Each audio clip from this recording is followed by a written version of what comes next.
32 16 56 चतुदुग मेघम च जवह जायेह परमेठिवाचयाणम अन्नम च गुरुवये सेण। इस गाथा में आचार्य महाराज ने यही बात कही है। 35 अक्षर का मंत्र दे दे गुरु, ले लो। 16 अक्षर का मंत्र दे दे। 35 अक्षर का मंत्र कौन सा मंत्र है? प्रसिद्ध है।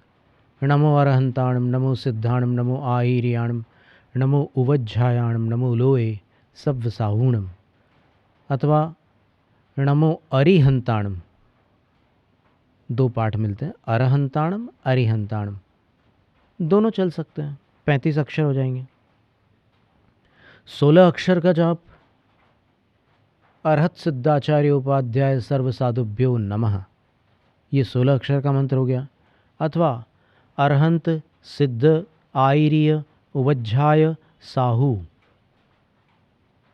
अरहंत सिद्ध आईर्य उवज्झाय साहू, 16 अक्षर है। फिर 6 अक्षरों में ओम नमः सिद्धेभ्यः, 6 अक्षर का मंत्र हो गया। अथवा अरहंत सिद्ध, 6 अक्षर का मंत्र हो गया, परमेष्ठिवाचक है। 5 अक्षरों के मंत्र में नमो सिद्धाणम, नमो जिणाणम, नमः सिद्धेभ्यः, सिद्धेभ्यो नमः, अर्हद्भ्यो नमः, 5 अक्षरों के मंत्र हैं। 4 अक्षरों के मंत्र में अर्हम नमः, अरहंत,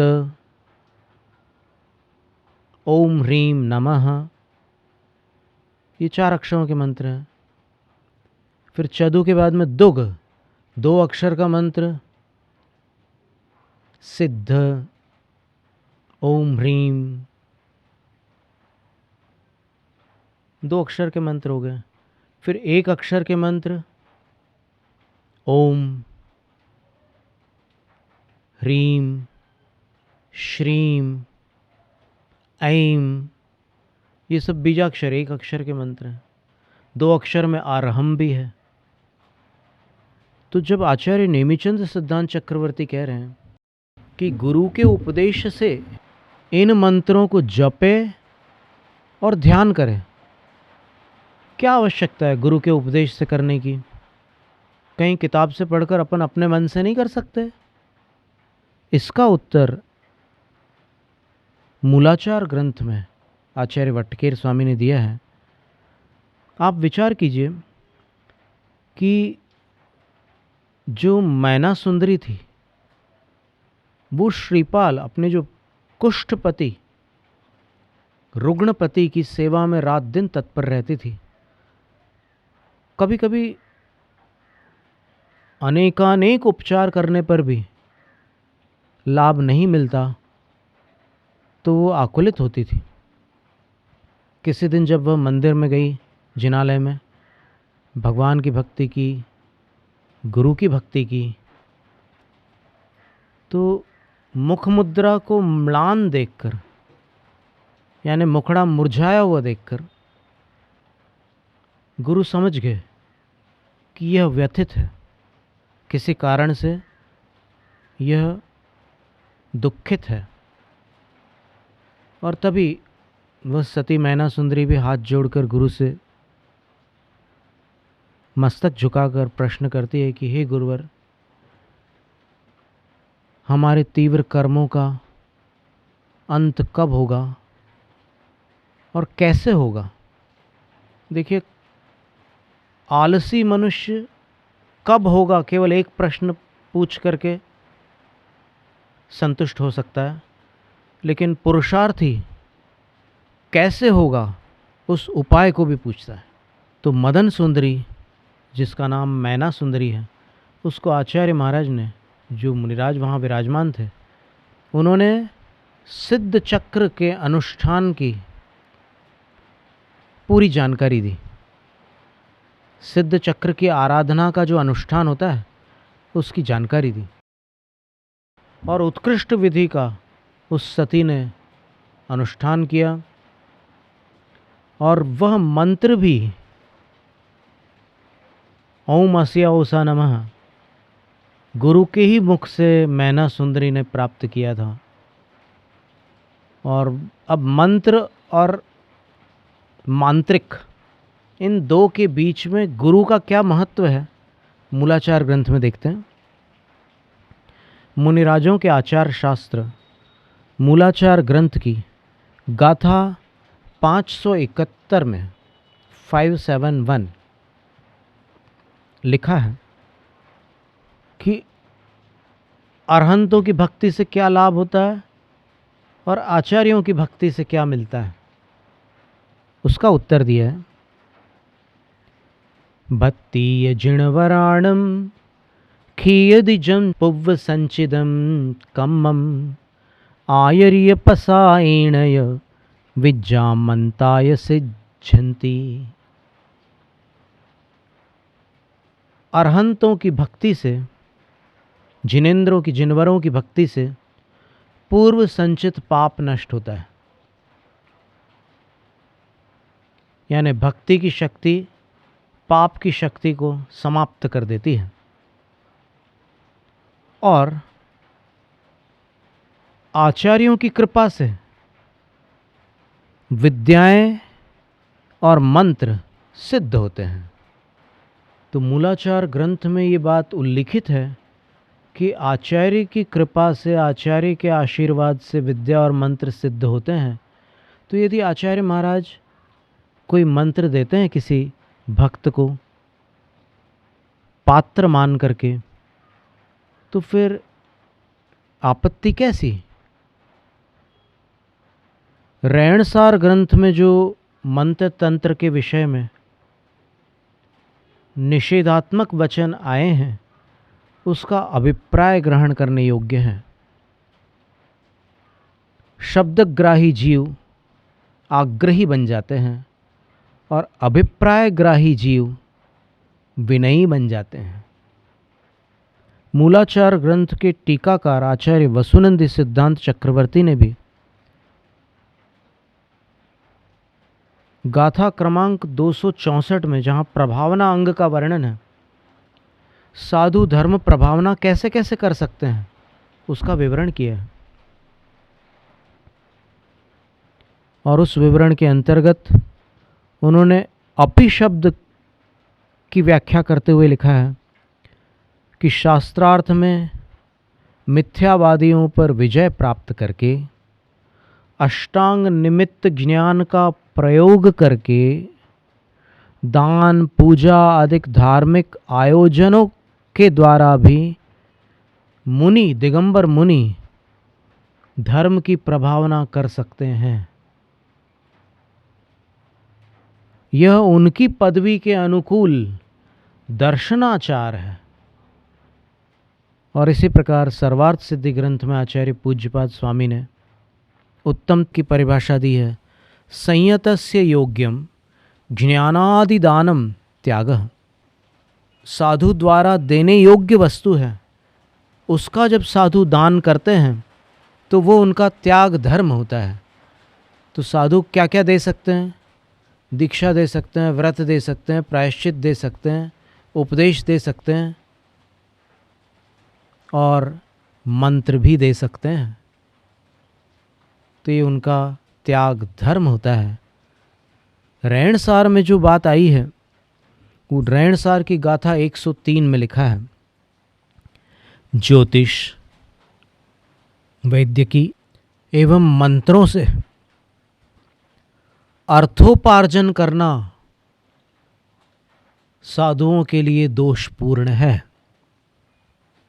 यानी इनके माध्यम से पैसे इकट्ठा करना साधुओं के लिए दोष है।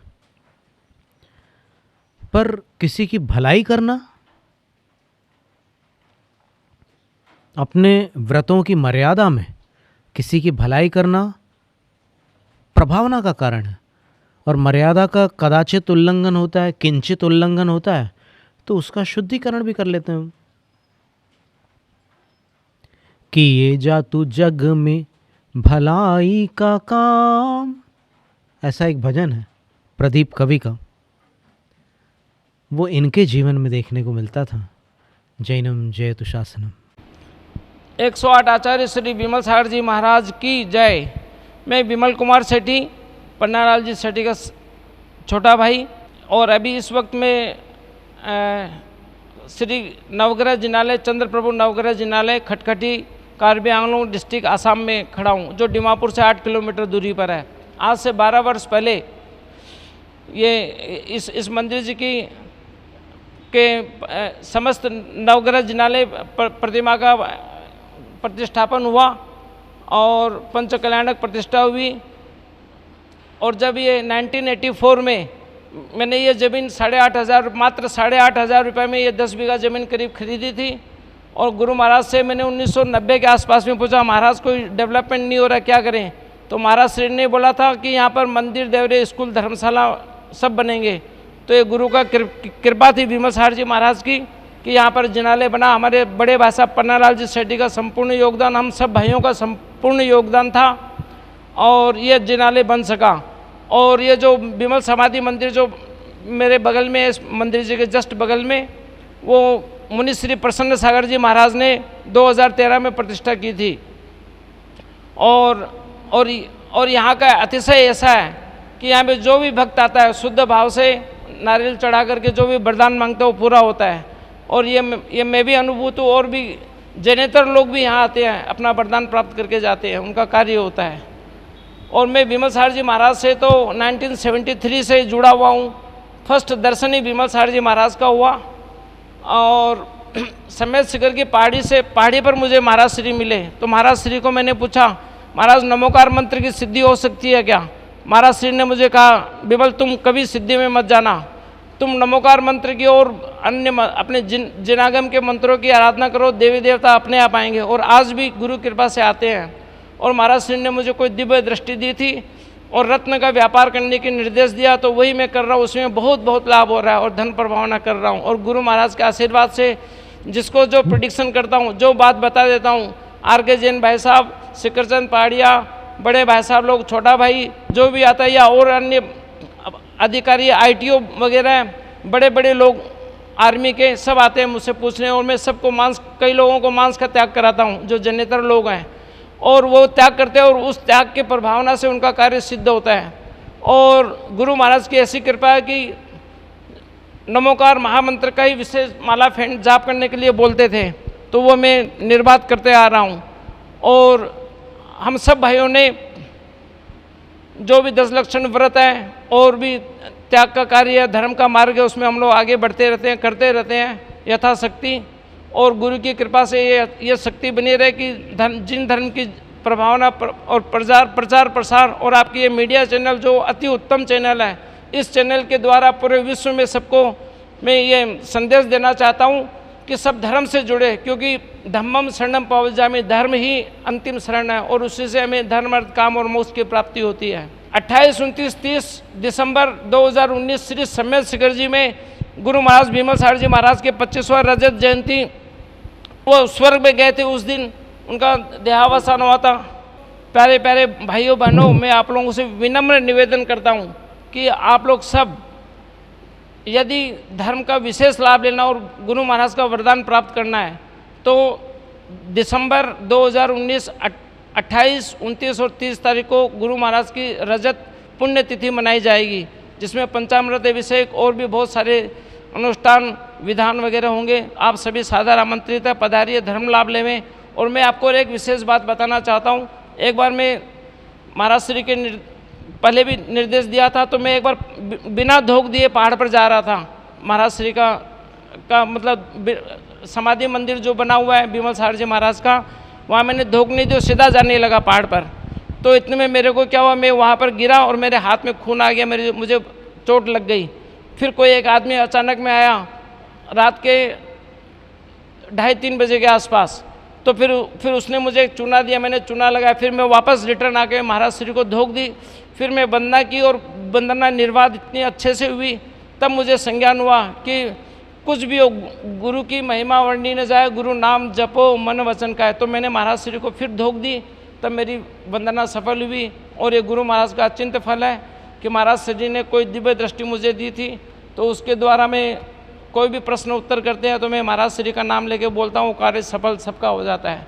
तो गुरु में आस्था रखिए और गुरु ही इस कलिकाल में हमारे लिए सार्थक है, धर्म की प्रभावना करते हैं और हम सब भी धर्म की प्रभावना करते हैं। सभी को सादर जय जिनेंद्र। जय बोलिए परम पूज्य वात्सल रत्नाकर आचार्य गुरुवर श्री विमल सागर जी महाराज की जय। मेरा आचार्य श्री की रजत पुण्यतिथि 25वीं पुण्यतिथि 28, 29 और 30 दिसंबर को मनाई जा रही है।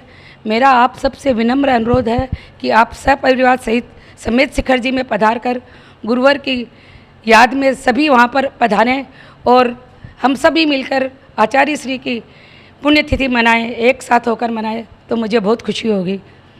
विमल गुरु सा गुरु न कोई, अब तक मिला इस वसुंधरा पर, जितना मिला था वात्सल्य उनका, दे न सका कोई अब तक, दे न सका कोई अब तक।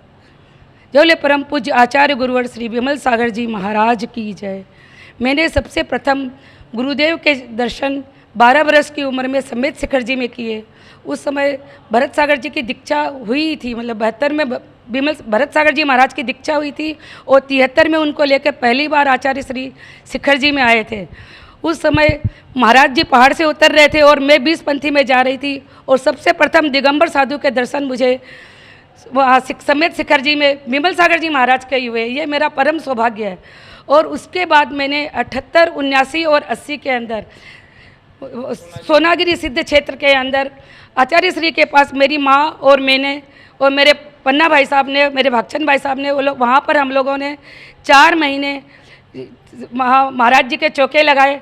और महाराज जी मुझे सुबह 4 बजे कमरे में उठाने आते थे, खुद उठाने आते थे और हम लोग कुएं पर ही स्नान करके और हम पानी की बाल्टी लेकर 57 मंदिरों के मैं रोज़ अभिषेक आचार्य श्री को वहाँ पहाड़ के ऊपर दिखाती थी। यह मेरा परम सौभाग्य है। उसके बाद हम लोग चौका लगाते थे, वहीं पर खाते थे, वहीं पर फिर 3 बजे महाराज श्री खुद मुझे उन्होंने भक्तामर जी का मुझे वो सिखाया, मतलब पूरा अध्ययन करवाया और महाराज जी मुझे पढ़ाते थे। उन्होंने मुझे बहुत सारी रिद्धियों किस तरह से प्राप्त होती है, क्या होता है, मतलब।